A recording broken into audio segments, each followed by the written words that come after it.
Baloch यकजहती committee की जानिब से बलूच नस्ल कुशी के ख़िलाफ़ जारी इस तहरीक का आज 47वां दिन है।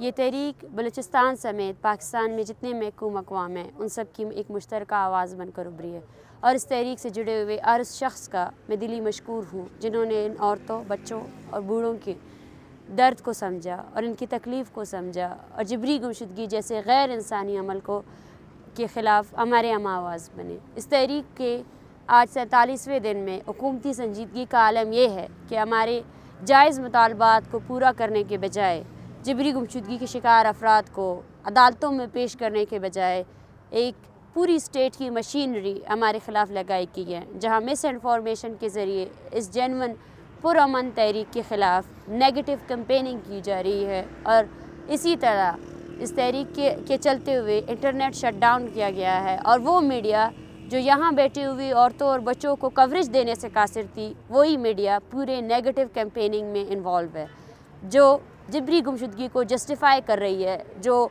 एक्स्ट्रा जुडिशल किलिंग्स को जस्टिफाई कर रही है, जो मासूम लोगों की कत्ल आम को जस्टिफाई कर रहे हैं। मगर इस तहरीक में किससे जुड़े हुए हर वो शख्स जो हमारे बयानिए के साथ है, वो हमारी क़ुव्वत है, हमारी ताकत है।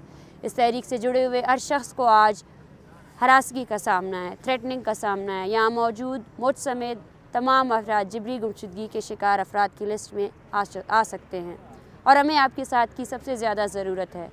ये तहरीक इन ख़ानदानों की नहीं बल्कि उस इंसानियत पर मबनी बयानी की है जिसके साथ आप सब लोग जुड़े हुए हैं। हमें आपके साथ की ज़रूरत है। आप जहाँ भी है, हाउस वाइफ हैं, जर्नलिस्ट हैं या ज़िंदगी के किसी शोबे से ताल्लुक़ रखते हैं, अपने एक मिनट की वीडियो का पैगाम जारी करें हमारे लिए, ताकि इन्हें इस ठठरती सर्दी में ये माएँ जो बैठी हैं इनका आप हौसला बन सके। और ये जो सिर्फ 200 ख़ानदान हैं, पीछे हज़ारों की तादाद में ऐसे ख़ानदान हैं जो बिखरे हुए हैं, जो अपने प्यारों के लौटने का इंतज़ार कर रहे हैं, उसका हम हौसला बने, उसकी हम आवाज़ बने। हमारी campaign I stand with Baloch march के साथ दें और अपने वीडियो पैगाम के ज़रिए इस तहरीक की हम आवाज़ बने। शुक्रिया।